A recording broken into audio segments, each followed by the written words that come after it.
ورحمة الله وبركاته. أهلا بيكم حبايبي في مطبخ ميرفت الجميل. إن شاء الله النهاردة نعمله كفتة الحياتي بطريقة سهلة وبسيطة. زي ما انتم شايفين كده طالع شكلها جميل قوي وطعمها تحفة. إن شاء الله تجربوها وهتعجبكم. ونبتدي مع بعض نقولوا المقادير ونقولوا الطريقة. يلا بينا مع بعض نعمله الطريقة والمقادير.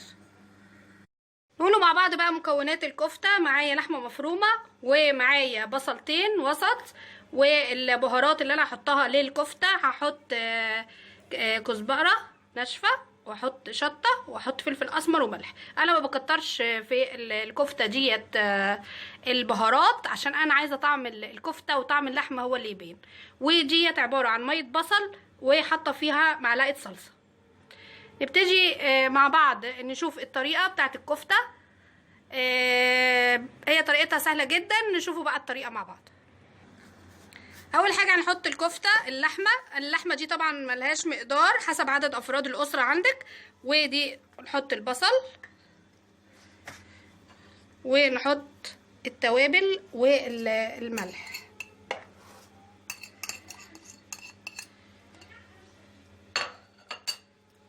وهبتدي بقى ادعك فيها دعكة كويسة جدا عشان خاطر طبعا تندمج المكونات كلها مع بعضها. اهم حاجة عايزة اقولها لك في موضوع الكفتة دوت ان لازم البصل ده ما يبقاش فيه مية. حتى لو لقيتي فيه مية تصفيه، لازم يبقى تفل بصل بس، علشان خاطر انت لو حطيتي البصل ده فيه مية الكفتة دي هتفك منك في التسوية. انا هقلبها كويس جدا كده مع بعضها وبعد كده اوريها لكم. زي ما انتم شايفين انا خلطتها كلها اهي. زي ما انتم شايفين المكونات كلها اندمجت مع بعضها. هبتدي بقى احطها في التلاجة كده حوالي ربع ساعة ترتاح اللحمة شوية، وبعد كده اجيبها ونصبعوها مع بعض. انا نسيت اقول لكم ان اللحمه دي المفرومه المفروض يبقى حوالي 20% منها تكون دهون عشان تطلع معانا طعمها حلو. هنحطها في التلاجة وان شاء الله، وبعد ما تطلع بعد ربع ساعه نصبعوها مع بعض. انا زي ما انتم شايفين طلعت اللحمه من التلاجة بعد ربع ساعه. نبتدي نصبعها مع بعض بقى. هنجيب صينيه مدهونه زيت. انا دوت مستحد دوت عندي، انا بشتغل بيه الكفته. بناخد قطعه من الكفته كده من اللحمه كده، حته كده،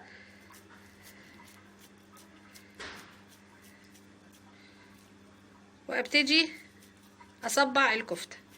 وانا بصبع الكفته زي ما قلت لكم انا عامله ميه بصل بطماطم، بعوز ايدي كده وبمشيها على صبع الكفته كده زي ما انتم شايفين كده. وبعد كده بطلعه وبنزله في الصينية. نعمل واحد تاني مع بعض. بحطه كده كده بنصبعها.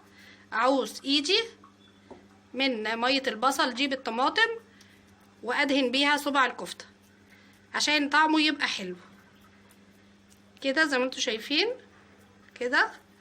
وبحطها في الصينيه. لو انا ما عنديش بقى دوت بعمل ايه؟ بجيب ظهر معلقه زي ما انتم شايفين كده وباخد اللحمه. مفيش اي مشكله عشان ما نتعطلش ونقوله اصلك احنا ما عندناش زي دوت. لا، كده بظهر المعلقه وبظهر شوكه. طبعا كل البيوت فيها معالق وفيها شوك. عاوز ايدي بميه البصل بالطماطم كده واصبع كده الصبع الكفته وانزله في الصينيه. طبعا انا هكمل كل الصينيه بالطريقه ديت واوريها لكم. صبعت الكفته زي ما انتم شايفين. نبتدي بقى ندخلها الفرن على درجه حراره 180. انا بحطها على الشبكه عشان ما تتحرقش لو اتحطت على الارضيه. وبعد ما تطلع نكمل مع بعض طريقه الكفته. طلعت الكفته زي ما انتم شايفين من الفرن، طلعه جميله جدا. هحط لها بقى حته فحميه عشان تخلي ريحتها حلوه كده. واحط لها نقطه زيت كده